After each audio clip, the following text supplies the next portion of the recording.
That sounds pleasurable. Yeah. It was full of pleasure. What about you? I'm overdosing on He-Man cartoons. Yeah. I love I definitely love the 83 to 85 ish, I think, original He-Man cartoons. Because there's always a powerful message at the end. Like He-Man looks straight at the camera and he says, "Today's episode was about friendship," and you're like, "Oh."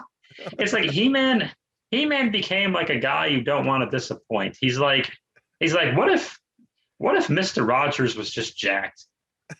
But Rogers never got pissed off. He just got jacked, and that's basically who He-Man is. He's just a jacked up Mr. Rogers, but he never gets pissed off.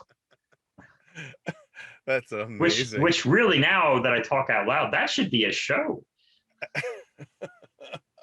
It's just a beautiful day to blast my quads. Like, oh, all right.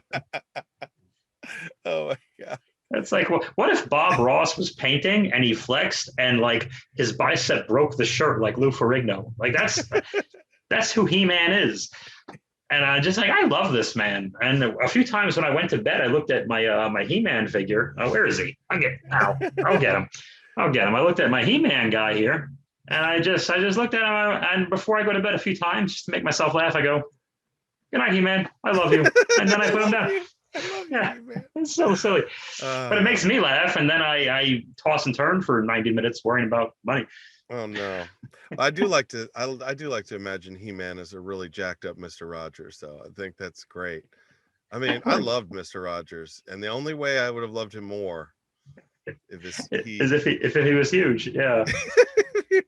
If he was like, "All right, boys and girls," he puts on a sweater, the sweater rips, he kicks the door down, and he says, "You have a wonderful day." And then he doesn't yell about it. He just does that because he's huge. Yeah, he just gently takes out a sword. I have the power. Wouldn't Of you like to have Grayskull. the? Wouldn't you like to have the power too? Wouldn't you Having like the to have power it? is nice.